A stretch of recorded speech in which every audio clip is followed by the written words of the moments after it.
My first video essay on Bitcoin, digital assets, what they are, what their use case is.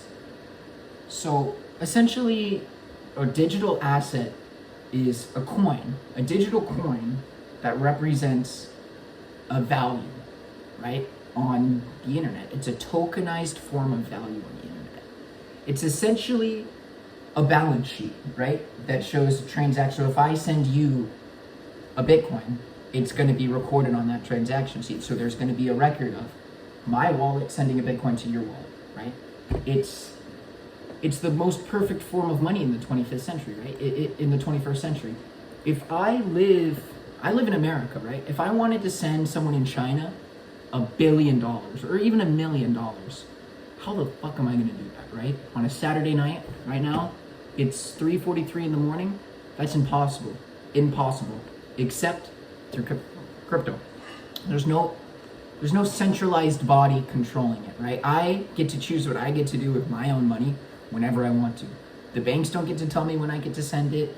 My boss doesn't get to tell me. My dad doesn't get to tell me. It's me. It's my crypto wallet, and I have the ability to buy and trade and sell whatever I want to. That's the beauty of crypto. It's a gift. It's decentralized money. It's given us as human beings the ability to trade without a government watching over us, without a parent watching over us. It's freedom. It's freedom in its purest form. It's almost like cash, with the only overarching difference being that with cash, the government can print as much as they want to. As much, right?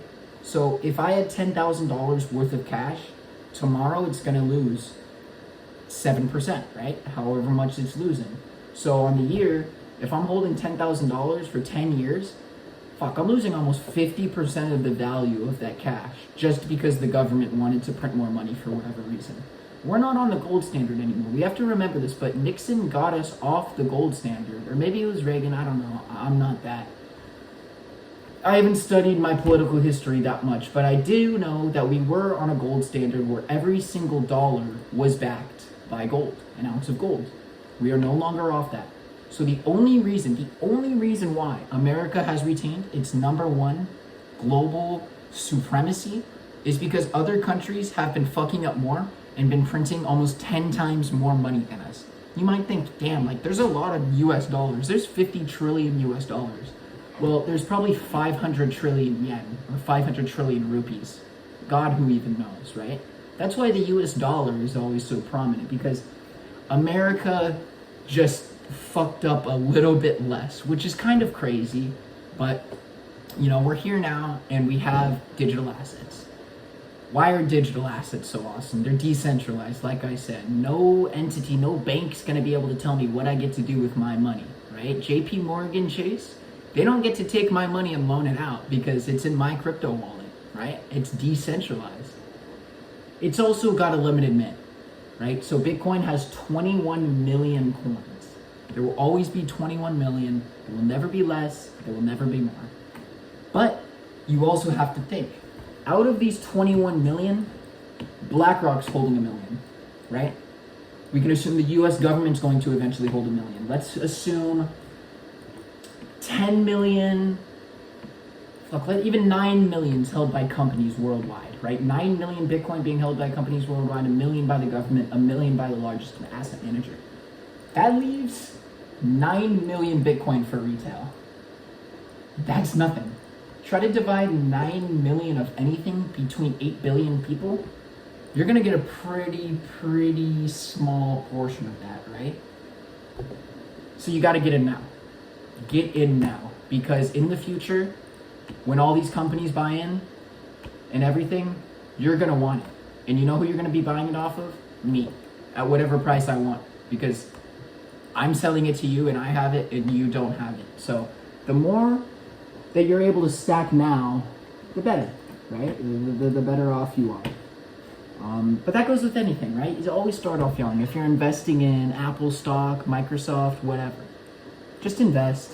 Man, even if it's not cryptocurrency, if I had any piece of advice for this video, do not hold your assets as cash.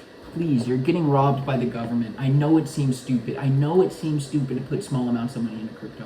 Even I thought it was stupid at first. And then 8 years later, I'm like, shit, I'm getting 40% on everything I've earned in the past 10 years. Annual. That's fucking crazy, right? I've watched MicroStrategy go from near bankruptcy from a $300 million value, who said, all right, I can't do this anymore, rewrote their whole balance sheet and said, I'm buying Bitcoin. They've 20x since that time. And you've done nothing unless you hold Bitcoin, right? So, for example, I work at In-N-Out. In-N-Out, I believe, is a $5 billion company. Don't quote me on that. MicroStrategy, before they bought Bitcoin, was a $300 million company, right? So In-N-Out was by far economically superior. Well, I'm going to tell you right now, MicroStrategy is almost $100 billion worth of value. Almost $100 billion because of all the Bitcoin they bought. And they're still buying Bitcoin. It could be more. It could be way more. So if I owned a company and I was sitting back and all my assets were cash and I was going, man, MicroStrategy's just 20x'd in the past 15 years. Well, the US government's went from a $200 million Bitcoin balance to about a $50 billion Bitcoin balance, and I've gained nothing.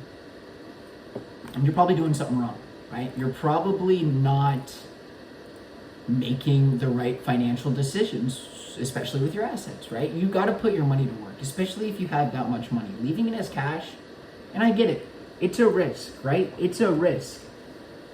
But why are you risking it on something that you know is going to go down in value annually 40%? I mean, that itself is a risk, right? I mean, cash is the biggest risk. You could keep in a stock and gain 10% over 15 years, and you will do better than cash. You will have more money than cash. It's just, I don't understand why people have a savings account in the first place, right? And then you might think the bank. Well, in this new world we live in my opinion, banks aren't going to be transferring assets like cash, like boom, boom, like they did, right? Where you give the bank your checks, they hold the checks, they loan out your money and earn interest on it. That system's gone.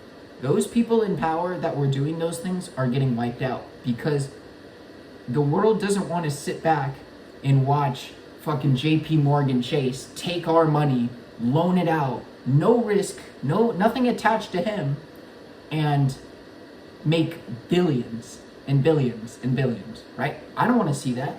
He doesn't deserve it. He's risking our money on things that we could be risking it on, and he's getting the profit. That's bullshit, right? That's fucking bullshit, and we shouldn't stand for it as a society. I mean, there's nothing we could really do as a society per se, except buy Bitcoin, right? Incentivize the government to pursue decentralized currency.